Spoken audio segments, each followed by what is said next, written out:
Doc Talk. This is our segment where we answer your medical questions that you have sent us every week. So we have Dr. Amy Cobb joining us now here from University Health, internist and pediatrician. So thanks so much for being here. Thank you. We got a good list of questions.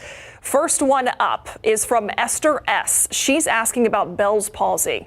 Guarantee I'm going to have a follow-up here. Yes. Does Bell's palsy ever go away? And is it ever too late for physical therapy? Sure. So to start off with, just so we all know what Bell's palsy is, it's a weakness on one side of the face.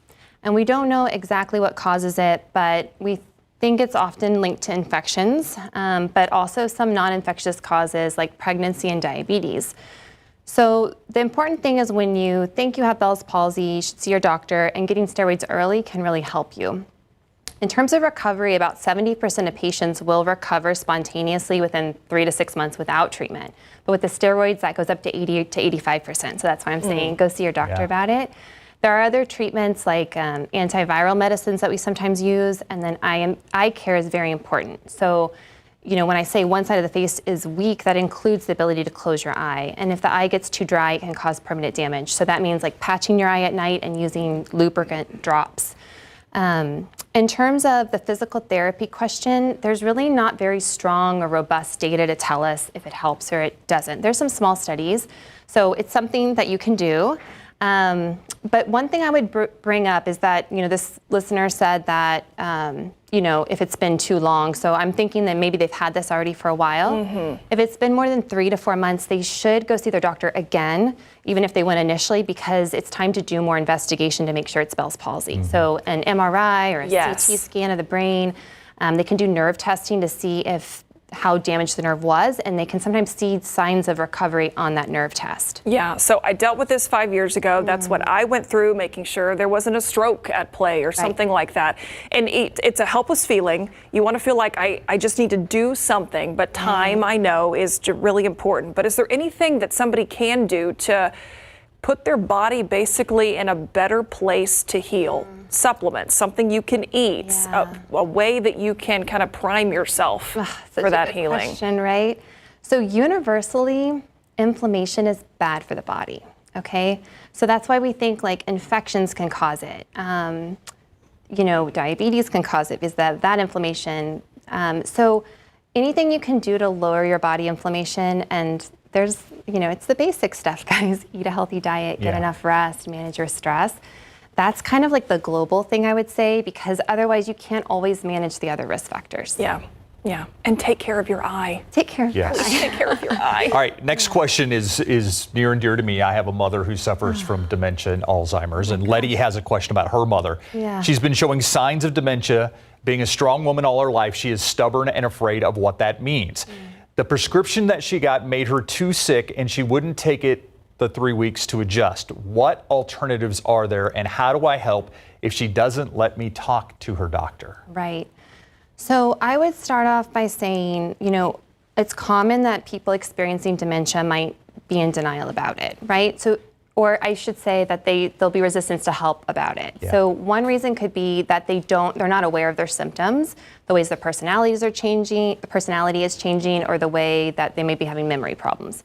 But another thing could be, you know, especially in this woman who's strong and independent, maybe she's aware, but she needs that time to adjust and she's just not ready. So one suggestion might be is instead of putting the focus on her and being like, Mom, I want to go with you because I'm worried about you, you could reframe it and be like, well, I want to learn from you how I can protect myself, how we can protect your grandkids, right? And maybe she can get in the door, talk to the doctor, and, you know, just kind of start on that path. The other thing I want to bring up is if this dementia is pretty advanced, we have to think about if the mom has capacity to make a decision. So we use this concept of medical capacity, and it has 4 components. So 1, do they understand the situation? 2, do they understand, you know, the risks and benefits of treatment or not doing a treatment? Can they explain their reasoning? And then can they express a clear decision? So someone could have capacity for a simple decision like, do I want my flu vaccine, right? But not a more complex decision like, do I want this experimental drug and this research study? So a same person can have capacity for some things and not others. If we think she doesn't have capacity, then that's when a surrogate decision maker comes into play. And I just want to put in a plug for getting your medical power of attorney and your advance directive before you're sick, because that allows you to say, who do you want to make decisions for you? What are your values? And that can be really helpful for whoever is having to make a decision to understand when you were in your prime, like what were the things you valued? Yeah, and power of attorney really lets the mother decide who she wants to make the decisions, and that's the go-to person. You don't have like a committee of people going in a bunch of different directions. That's right. Yeah.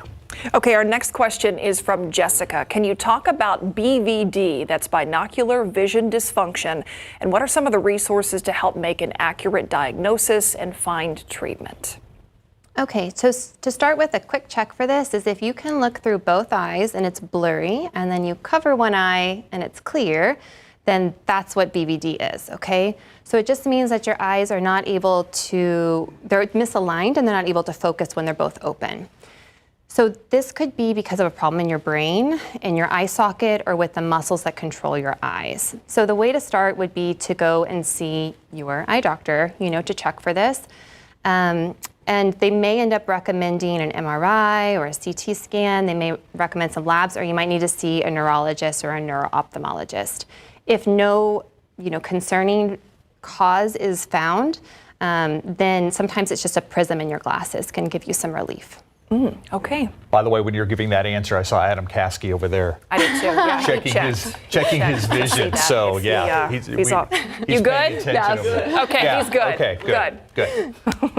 All right. Thank you so much, Dr. Cobb. I appreciate your time. Oh, absolutely. Thank you. Yeah, and thank you, our audience, for sending in all those great questions. We have much more we wanted to get to, but we got talking about different things. So we're still taking questions, though, and we've still got some we're going to give to the good doctors that join us.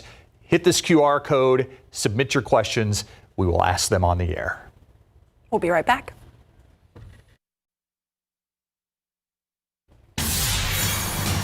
Many companies across the country have experimented with a 4-day work week for their employees. Well, now a new survey is providing some more insight into the types of schedules that people prefer. Yeah, but experts say a 4-day work week may not be the best option for everyone. Ivan Rodriguez joins us live from Atlanta with the latest. Once considered a fantasy, more and more companies are experimenting with the 4-day work week, testing what's always been the norm. There were obviously benefits for individuals in the sense of having more time for family, rest and recovery. But the benefits don't stop with the employees. Having those boundaries really encourages companies to think about their processes, make them work more effectively, and make them more resilient and sustainable organizations. When people were asked how different options would impact their well-being at work, 77% of U.S. workers said a 4-day, 40-hour work week would have a positive impact, according to a new Gallup survey. But experts say those 10-hour days could lead to burnout. It's a question of, do you like a 3-day weekend more than you hate 10-hour work days? The COVID-19 pandemic forced employers to embrace work from home and hybrid options. But now economic uncertainty is leading large companies to order their employees to return to the office. So would a 4-day work week ever be embraced by the corporate world? We've seen a divergence between the largest companies really doubling down against flexibility over the past few months, but flexibility is still thriving among smaller and mid-sized businesses that are using that benefit, and flexibility is a benefit, as a way to attract workers who wouldn't necessarily consider them otherwise. I'm Ivan Rodriguez reporting.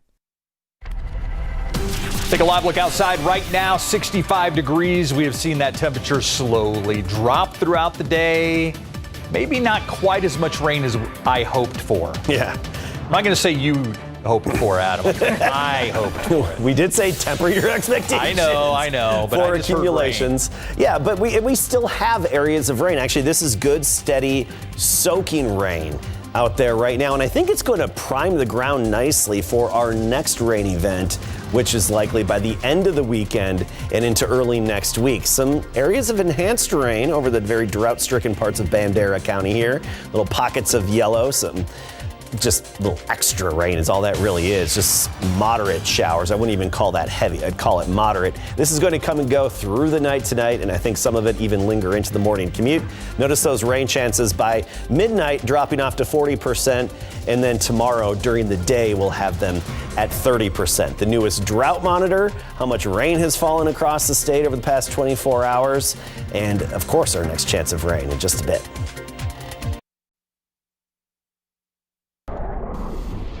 Thermometer Thursday, a cold front, rain.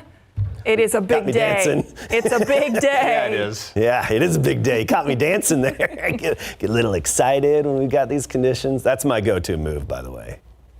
Yeah, y'all know that around here. We've seen it, yeah. Yeah, you've seen it plenty. Yeah. Go up to the producers.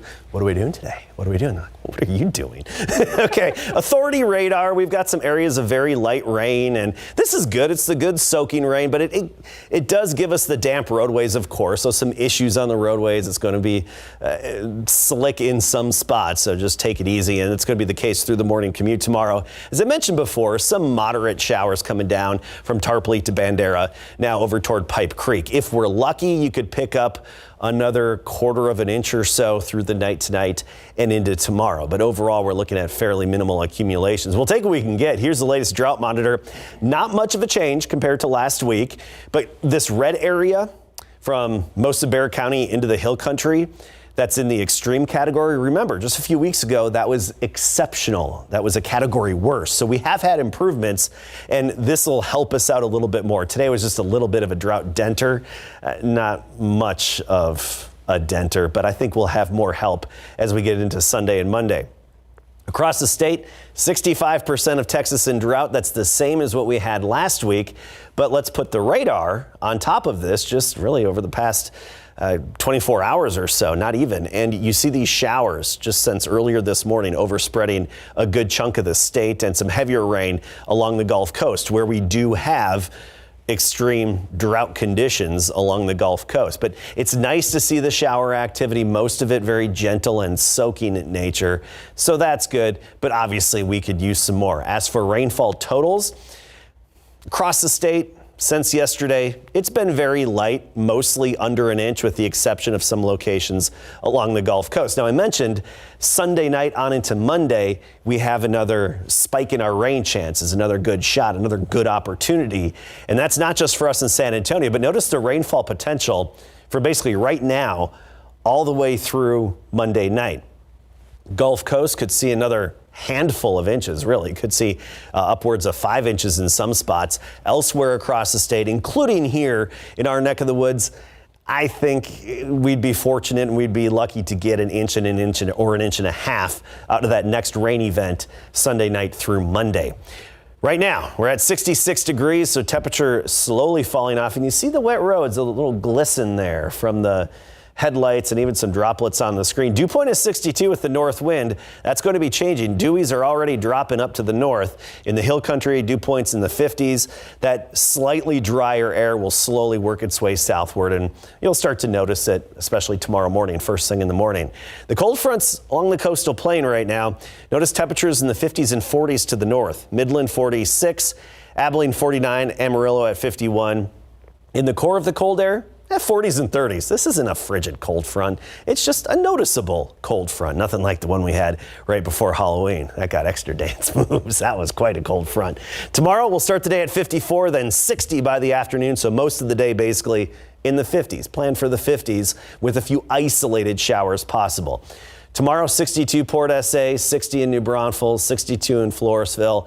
As we go through the weekend, very similar, mostly in the 50s, with the exception of a few hours in the afternoon. We'll be in the lower 60s. And then Sunday afternoon, I should say, 40% chance up to 60% as we get into Monday. Hey, let's think back to last February, right? Remember the ice storm we had?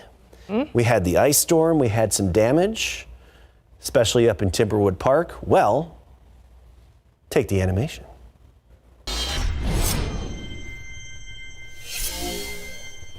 Oh yeah, baby. Haven't forgotten about you.